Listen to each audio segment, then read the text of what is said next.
こんにちは。また見ていただいてありがとうございます。今日はまた今週もコメントに対してのお答えをしたいなって思ってます。先週からねずっとコメントを読んでいただいて、それに対して答えてるんだけど、みんな素晴らしい人たちばっかりで、本当にみんなこんなに素晴らしいなら私のコメント聞かなくてもいいような気もするんだけどってさっきもねお話ししてたんですけどね。でもまた今日もそれに対してのお答えをしながら、みんなと楽しんでコメント聞いてもらってね、他の人のコメントも見て、ああ本当だよね、こういう考え方もあるよねっていうのもあると思うので、またそこでちょっとね盛り上がりましょう。よろしくお願いします。はい、はい、ではいきます。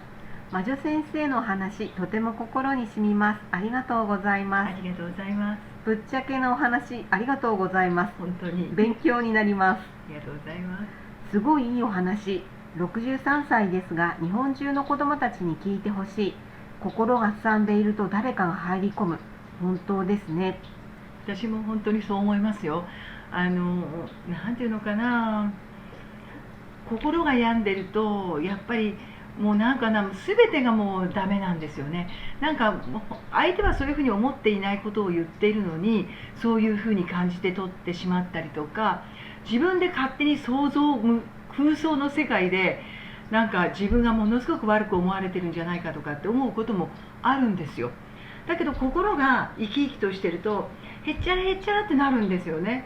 だけどちっちゃい子供たちね、今ほらなんていうのかな、成長の過程だから、やっぱりでもそういうことも学ばないとまたダメっていうのもあるの。だけど学んでる親がいるわけだから、子供たちにそういうことを教えてあげればいいし、やっぱりあなたたちはいい子だよって言って褒めてあげるのも大事だし、でもダメなことをやった時には怒るのも大事だし、なんていうのかな、子供たちが小さいうちにいろんなことを学ばせてあげるのも大事だと思ってます。だからいつも言うけど、いじめてくれる人がいるからいじめられて泣く、悲しい、どうしてって思うじゃないですか。これも大事なことなの。いろんなことを誰かから何か言われたりこうされた時に、私はなんでなんだろう、なんでなんだろうって思って考え方を変えていくっていうのも大事だと思いますよ。だんだんそれで強くなっていくのでね。私もそうでしたからね。だから本当にちっちゃい子たちに私の話を聞いても多分難しいので、私の話を聞いて子どもたちにそのことを教えてあげたらいいなと思ってますよ。だから私今子どもたちを変えるんじゃなくて、子どもたちを育ててるお母さんお父さんがやっぱりしっかりとして考え方を変えていかないと、今のままだったらちょっと本当におかしくなっちゃうのかなって思いますのでね。私も経験しかしてないので、少しね私のことを経験として学んでいただいて、こういうふうな考え方だから、とりあえずなんていうのかな、いつも子どもたちの前で笑いましょうね。そして笑って、お母さんが元気なら、お母さんが家の中で太陽ですからね。お母さん家の中で太陽ですから、本当にお母さんが健康で元気であれば、子どもたちも本当にのびのびと育つと思いますよ。そうやって伝えていきたいなと思います。はい。私64歳、あなたは運が良い。私も同じ。頭が悪く、いくら勉強しても赤点ばかり。自分もショックを受けいじめられましたね。年を重ねれば涙腺が薄くなりますね。まあ良いことを話されてますね。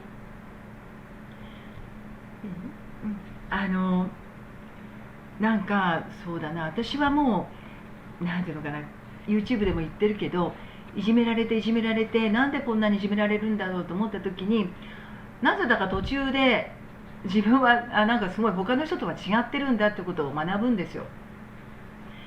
綺麗だかなんだかよくわからない。だけど周りの人からやっぱりなんていうのかな、この子は変わってる子だから潰したいって思ったんじゃないかなと思うの。であなたもそうだと思うんですよ。私は本当勉強できませんでしたからね。でも今この時代すごくないですか？お勉強できなくても生きていけるんですよ。なぜかっていうとね、 AI が何でもやってくれるの。もう何でも教えてくれるじゃないですか。知識いらないの、あんまり。だからさ、なんだ勉強できなくたっていいじゃん、こんなに元気だったら、体さえ心さえ元気ならば AI があと難しいことはやってくれるわけで、教えてくれるわけだから、別にさ悩むことも何にもないわけじゃない。今64でしょ。まだまだ人生長いからいくらでも頑張れるよ。本当お会いしてないからわからないけど、あなた本当に綺麗な人なんだと思うよ。素敵な人なんだと思うよ。これね、やっぱりね、いじめられる人間ってね、絶対にいいとこあるんだって。だから絶対にいいとこあるとこを潰したいんだって。私はいつもそう思ってるもん。だから私は潰されたくないから頑張ってる。今も頑張ってる。一緒に頑張ろうよ。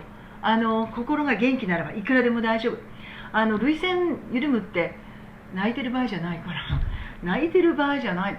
泣くよりも努力するのもいい女になるための努力をするんだよ。まだ先長いからね。絶対に大丈夫だからね。私も応援するよ。頑張りもね。一緒に頑張ろうね。頑張ろうね。はい。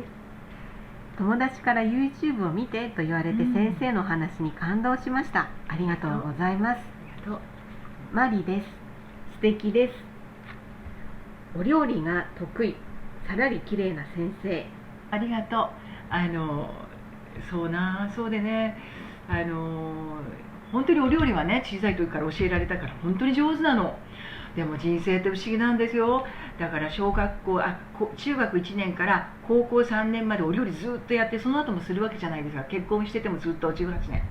今ね、お料理しなくてよくなったの。もう神様がね、もうあなたは料理しなくていいよって言われてるかのように、料理ねしなくても作ってくれる人が現れるの。すごいでしょ。これがね、すごいな。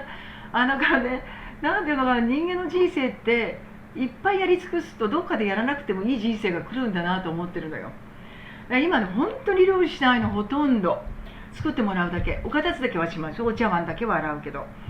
だから私の人生って何なんだろうってふと思う時もあるのね。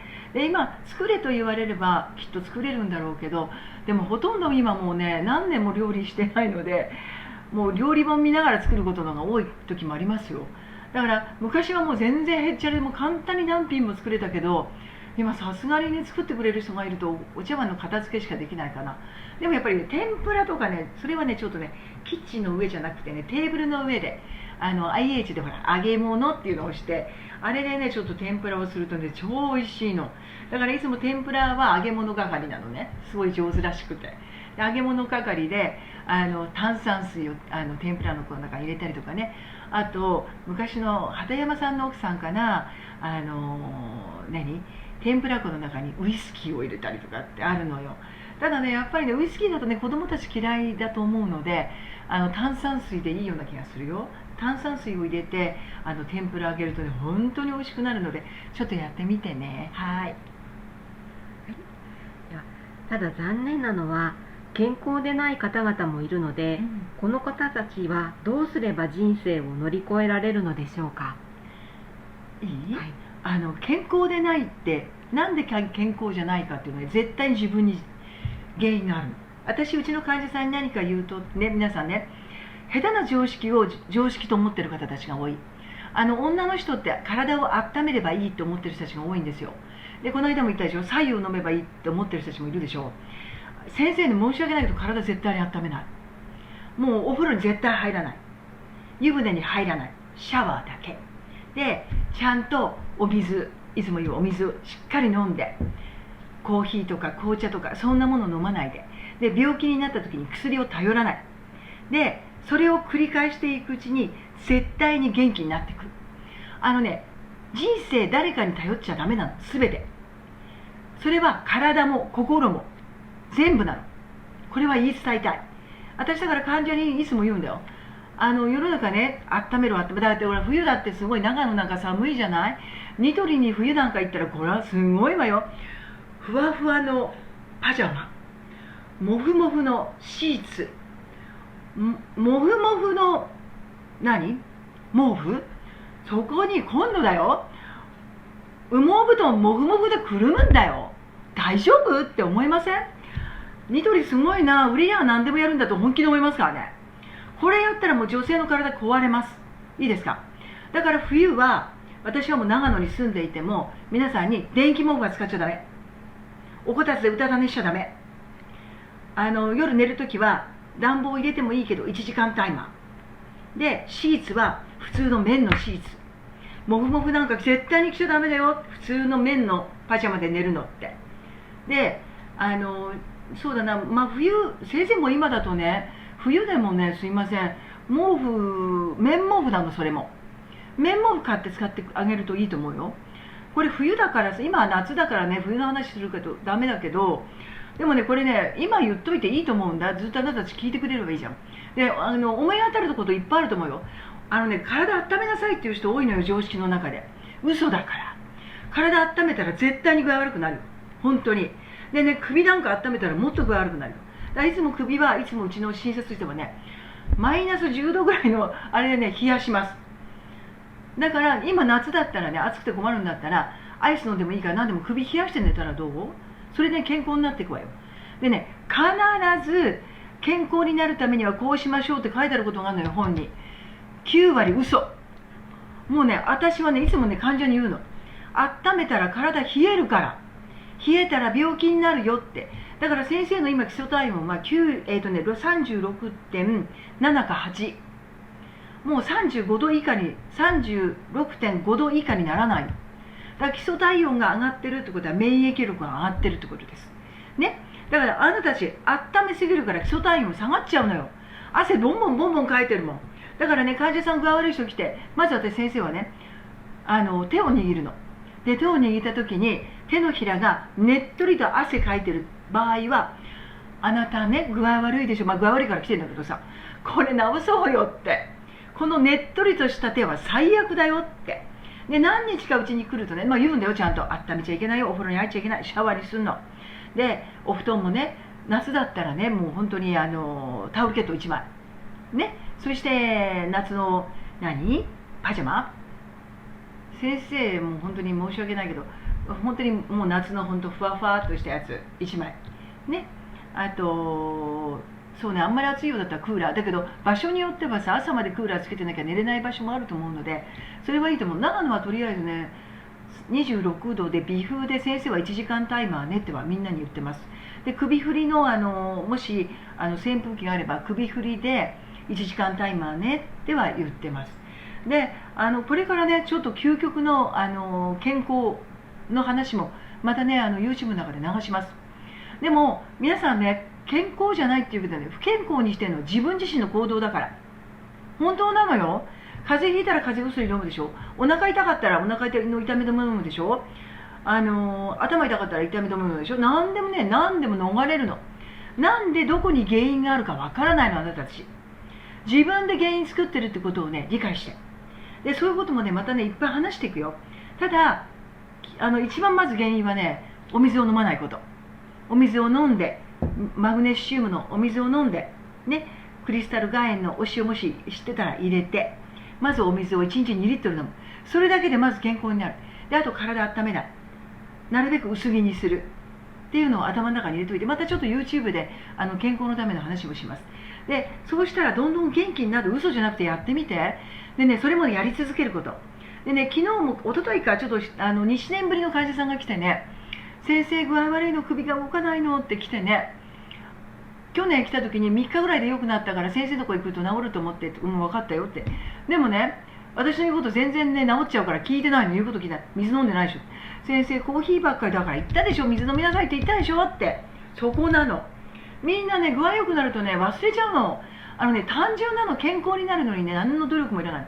毎日同じこと繰り返してりゃいいの。そしたら絶対に元気になるから。今日からシャワーにしてみて。お水飲んでみて。ね。クーラーつけっぱなししないよ。いいね。そしてちょっと場所にもよると思うんだけどね。だからそういう風にして健康になるのに、ね、努力はいらないの。同じことどんどん繰り返したら健康になっていくのよ。お薬飲まないようにするの。いいね。そしたら健康になるからちょっとやってみてね。でね、心はね、いつもね、なんていうのかな、大丈夫だから。さあ頑張るぞって朝言ってみて。おはようって、頑張るぞって圧加えてみて。そしたら元気になるから。ね。あとまたチクチクもね、これ YouTube で話する。チクチク自律神経整えていくからやるから。ね。またそれで頑張っていこうね。とりあえずお水飲もうね。あんまり温めないでね、頑張ろうね。はい。元気になるの待ってるね。はい。魔女先生、とても素敵なお話ありがとうございます。感動しました。私の誕生日の朝にこちらに出会いました。これは昨日から始まった神から送られてきた人に出会わせ作戦に乗らなきゃならないようです。不思議な体験が誕生日に合わせて来ています。先生もその一人です。出会いに感謝。お話も素敵、興味深い。アメリカ・インディアナ州からです。よろしくお願い申し上げます。遠いところからありがとうございます。ね、もう本当にいろんな人たちが聞いてくれるみたいで、私もちょっと感動してます。もうね、何にも考えてない人だから、本当にもう何にも考えてないで、よくこんな私の何にも考えてない話を感動して聞いてくれると、それもちょっとねびっくりなんですよ、本当に。なんていうのかな、出会いですよ、本当に。これね、出会いしかないと思う。この YouTube を聞いて元気になれるとかって言ってくれる人もいっぱいいるわけじゃないですか。もうね、だからね、その時の出会いは大事で、この出会いを元にしてあなたたちも全員変わるから。私もね、もっと変わろうと思ってるし、もっとドキドキするし、なんかこの頃ね、あなたたちに元気をもらってる気がする。みんなの YouTube のコメントを見て、みんな素晴らしい人ばっかりとか思うとさ、嬉しいじゃない？だったら負けてられないから、すごいよ、朝から元気で。もうね、昨日はね、ちょっと飲みすぎてさ、具合悪かったんだけど、もう超元気だもん。ほんと飲みすぎるのちょっとね、飲みすぎるとやばいなとか思いながらあるんだけど、ちょっと気を抜いちゃうと飲んじゃうのよ。そうすると次の日ね、でも二日酔いにならないの、先生。いくら飲んでもならない人だから、それもまた教えるね、どうして二日酔いにならないか教えるけど、そうなの。で、お水の成分も、お水もあると思うけどね、やっぱりね、二日酔いにならないの。で、次の日ね、起きて、やっぱり5時50分に起きてお掃除するんだけどね、さあ今日みんなも待ってるしね、今日 YouTube 撮りもあるから、さあ今日は頑張るぞって言って自分に圧を加えてワクワクドキドキしながらね、みんなからもらったパワーをね、また自分にもらって、そしてみんなにまた倍返しにしようと思って頑張ってるので、また見てねお願いします。ありがとうね、遠くからありがとう。強烈な私へのメッセージ、働かなきゃ。で、はじめまして、私は60歳。今が一番楽しいです。今日素敵な魔女先生との出会いに感謝です。先生のエネルギッシュで品のあるオーラ、とても素敵です。これからも動画を楽しみにしています。よろしくお願いします。ありがとうございます。そう言ってくれるのが一番嬉しいです。本当にね、まだこれからいっぱい YouTube でもいろんなこと話すけど、このオーラね、ずっとあるわけじゃないのよ。一時期ね、もう妊娠中なんでね、85キロまで太ったの、私。すっごいでしょ。85キロまで太った時びっくりした、自分でも。妊娠してたのね。で、妊娠して4ヶ月か5ヶ月、もうつわりすごい人なので、もうね、生まれるまでつわりなんですよ。ゲーゲー吐いてるの。で、もうね、5ヶ月か4ヶ月ぐらいまでは、痩せてたので、点滴にいてたのもゲーゲー吐くから。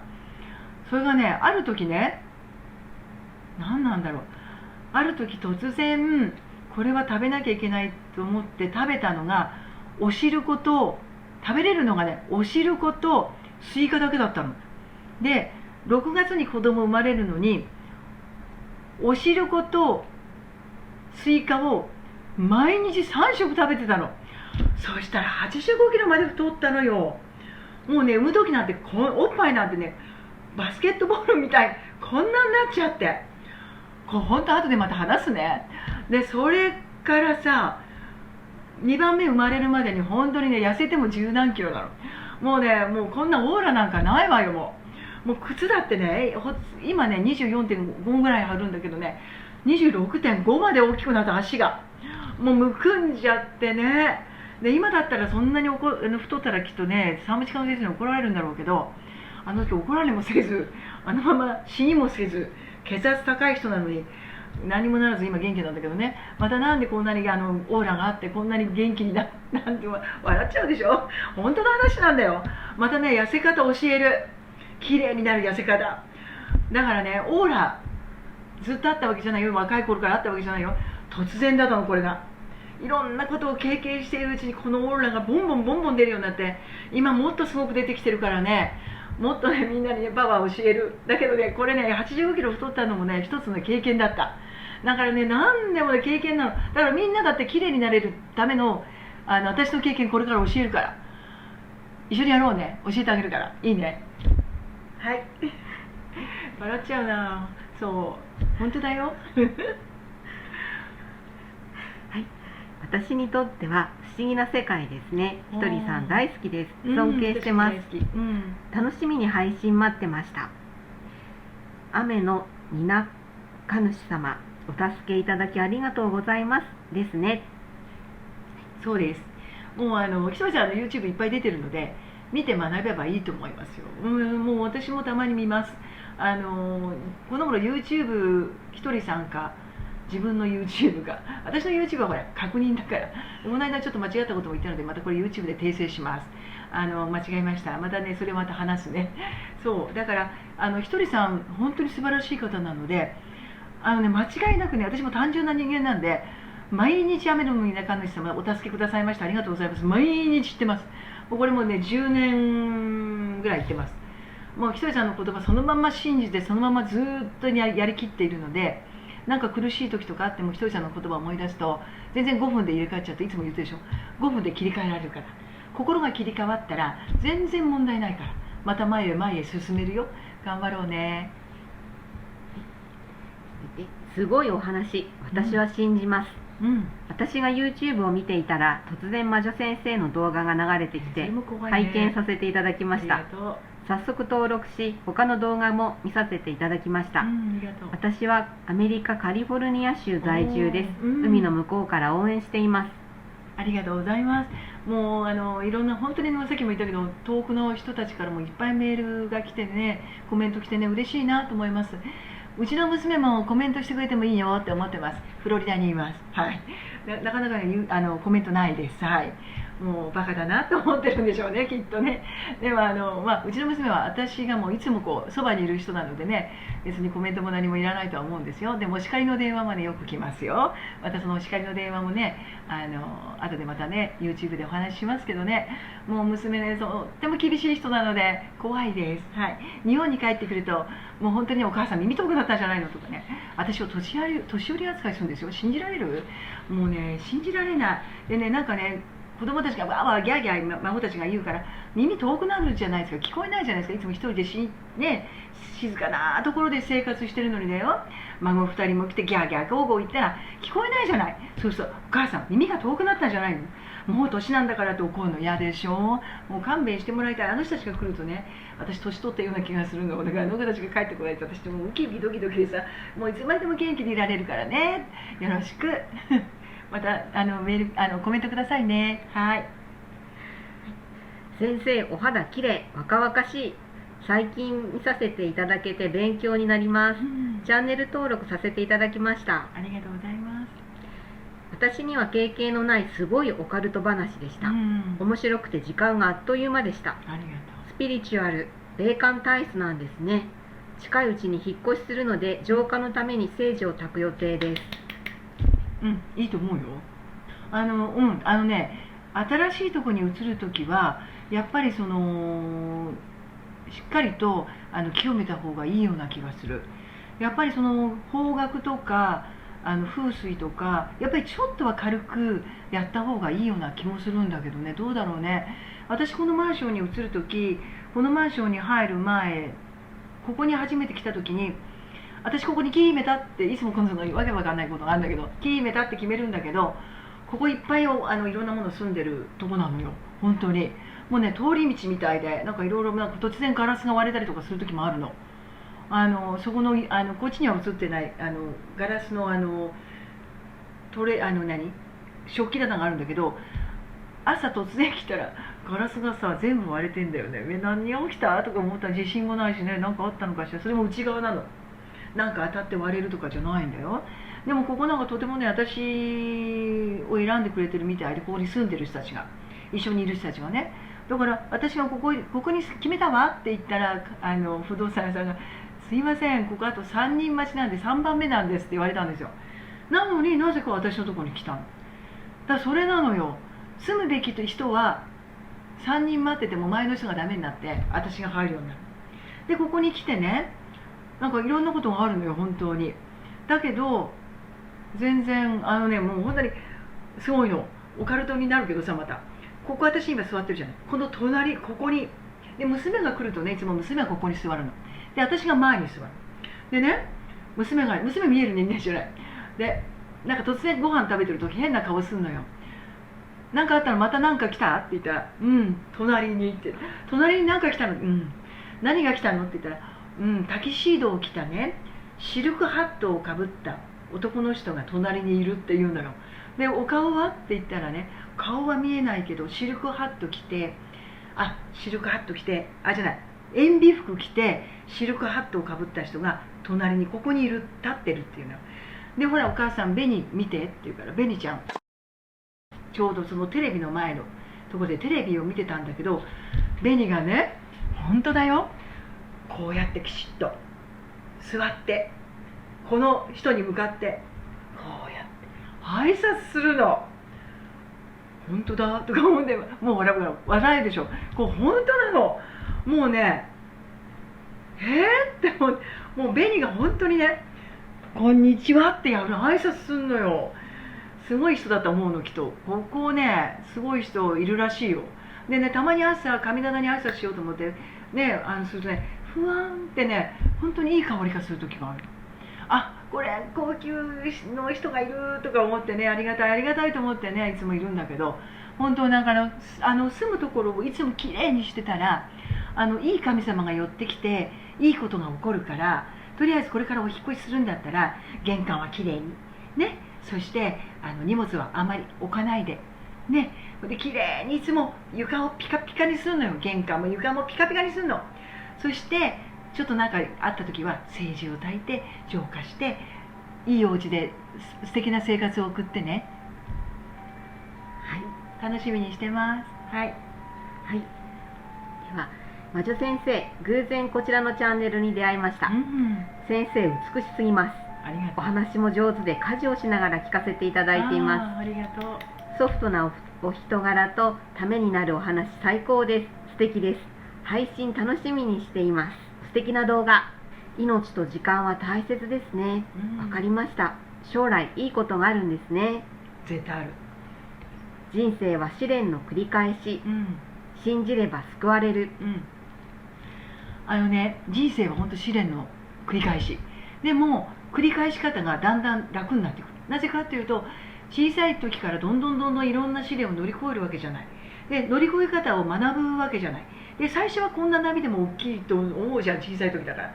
だけどその上の波を来たら、その真ん中の波はもう乗り越えてる波だから、真ん中の波が何か来ても全然試練じゃないのよ。で、そのうちに今度乗り越える試練はまたその波よりも大きい波が来るわけで、その波乗り越えたら今度同じ波来てももう乗り越えてるから怖くないわけじゃない。だけど小さい波さえも乗り越えない人はいくつも同じ波なんだけど、いつも辛いのよ。だから乗り越える力っていうのは必要だから、試練っていうのは必ず乗り越えられるから。だけど乗り越える波が小さいうちに乗り越えておかないと、魂が強くなれない、心が強くなれないから、大きい波来るともう潰れちゃうよ。だからなるべく今自分に来てる試練、いろんな試練来るわけじゃない、いろんなこと来るじゃない。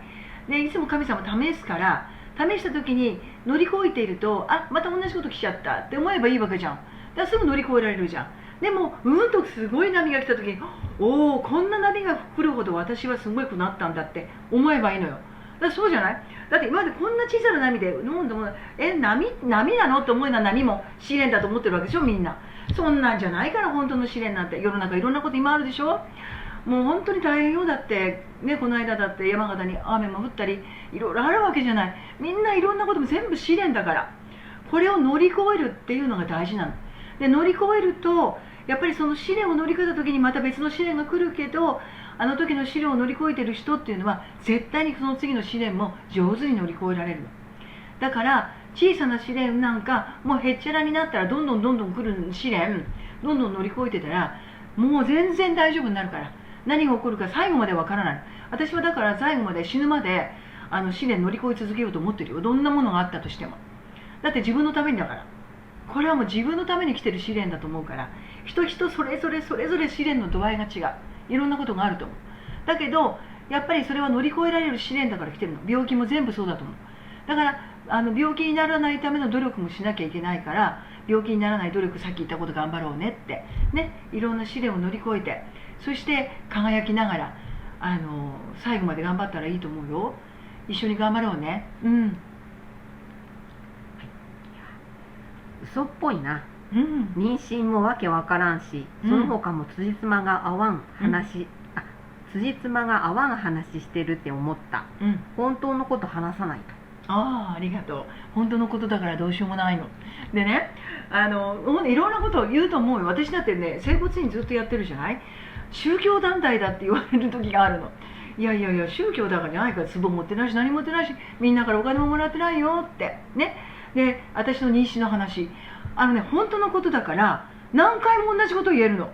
本当だから何回も同じこと言えるのよ。別に台本もあるわけでもないし何もないのよ、本当に。だから今からまた同じこと話せって言ったらいくらでも話せんのよ。だからうちの会社さん同じことみんな聞いてるからね、YouTube 見ても先生いつも同じこと言ってんねって言われるの。いい？だから嘘だろうと何だろうといいのよ。それは人の考え方だから。でも私はこうやって生きてきて、この人生を送ってこうやってキラキラ今輝いてるの。だから嘘っぽいわっていう人は、いいんじゃないそれでって私は思ってるよ。でもどこかでまたね、ちょっと心が入れ替わったり、心がなんかもっと違う人生を歩めた時に、私の生き方が納得できる時が来るかもしれないよ。ありがとうね。でもね、これはね、私はね、別にね、こういう生きてね、嫌だとは全然思わないの。こういう人がいて当たり前って思ってるしね。でも、こういう人がいたからって言って、私別に悲しんでもいないし、何もないし、だってこれ私の今の私だから。で、いろんなことがあることを乗り越えての私だってことを理解してね。ありがとう。今日拝見しました。56歳主婦です。YouTube でないと出会えない話を聞くことができて、いい時代だと思います。本当にね。元気と優しさ素敵です。日本人元気にしてください。頑張るよっていうかね、本当にね、日本人頑張りたい。日本っていい国なのよ、本当に思うけど。だって礼儀正しいし優しいしね、もうなんていうのかな、日本人のねすごいとこってねいっぱいあるのよ。だからね、もう感謝の心とか、もう日本人らしさをね、みんなね、本当にもう本当に自慢するほど日本人らしさを出てね、日本人としてね、大きくなってほしいなって思うよ。今ほらね、日本人子供たちも少ないし、もう日本人少なくなっていっちゃうのかなって思う時もある。だけどやっぱり日本がもともと持ってるもの、素晴らしさっていうのはもう本当にすごいものがいっぱいあるのでね。だからいろんなことを、日本ってすごい国だなと。お料理もそうだし、今だって外国でやってほら日本のお料理すごくもてはやされて美味しいっていうわけじゃない。健康にもいいわけじゃない。だから本当に日本人ってありがとうっていう言葉も、アメリカの人たちもいっぱいありがとうって言うけど、なんかちょっと違う優しさだとか思いやりだとか、日本人らしいものっていうのはあると思うのよね。だからそういうものをねいっぱい学んで言ってくれるといいなって、日本元気になってくれるといいなっていうのも思って、今これからね YouTube も発信していきたいと思ってます。よろしくお願いします。はい、ご自分でオーラだらけとか65歳で結婚とかすごいですね。本当にそうなら素晴らしいですね。本当にそうだよ。本当に会えるようなことがあったらね、会ってみたい。なんかでもね、本当にすごすぎてみんなに惹かれる。本当にだから仕事の時はすごい地味にしてる。でもやっぱり自分パワーを出さないと患者治らないから、やっぱり自分パワーを出しながら仕事はしてることは確かだけど、これはほら私魔女だから、魔女パワー出してるから、もうオーラすごいと思うよ。もうだっていつもキラキラだからどうしようもないわね。これは消しようもないからね。まあねえ、65で結婚するつもりもなかったけどね、一応しようかなとは思ってはいるよ。でも私たちの結婚というのは、あなたたちが考えている結婚とは全く違います。依存性が全くお互いにないです。経済的にも全てのもの。私たち自分たちはお互いのために一緒にいるだけです。だから同じ空間にずっといると私も辛いので、別々に暮らしながら共存している感じです。席は入れるけど別々の時間を過ごしたいの。お互いの時間を持ちたいの。その中で一緒にいる時はすごい楽しんでます。そこなの。だから私たちほら若い時の結婚と違うから赤ちゃんを産むわけでもないし何もないのよ。だけど趣味とか思考とかそういうものはもう合致してる。それでいいんだと思う。だから別に四六時中24時間そばにいるともう私辛い。もう辛いのが、だって自分の時間なくなっちゃうし、私だって自分の時間欲しいし、ね楽しみたいこともあるじゃん。自分の時間楽しみたいもあるじゃない。そばにずっといられるともう辛いわって思う時もあるの。だからなるべく離れる時もあるよ。離れながら暮らしてるのもあります。事実です。そういう結婚もあるっていうのもあるよ。でもご飯とか趣味とか同じだから、美味しいこのご飯って言っていつも作ってもらって YouTube でも言ってるけどね、その通りです。はい、はい、こんにちは。 YouTube 見てたら出会うことができました。心に響くお話をしていただきありがとうございます。ひとりさんのお弟子さんなの？私ひとりさん信者です。今日先生の動画に出会えたことに心から感謝いたします。ありがとうございます。私も結婚してから60歳まで本当に死のうと思ったことがたくさんありました。しかし先生のような方々との出会いがあり、今を生きていれます。今日もまたネガティブな感情が出るきっかけがあり、気分が落ちてましたが、これも神様からのお試しだと考えてこの問題を乗り越えようと思います。貴重なお話をありがとうございます。そうなの。ネガティブな心っていうのは神様が分かってるかって同じことを繰り返すからね。で、私も何度もありました。だけど60を過ぎたらなんかそれがさ、すごい一気になくなっちゃって、もうね、ネガティブよりもいつもポジティブなことしかみんなにも言わない。そうなの。ネガティブな時たまにあるのよ。私だってたまに、こんな人間だってたまにね、試させられるのよ、神様に。そうすると、また試させられちゃった、私弱い人間になってたんだねって思って、また心を入れ替えてすぐで、ネガティブよりもポジティブな考えを自分で持っていく。だから自分の心っていうのは自分で変えられるから。だから全部自分の心がやってることだって思って。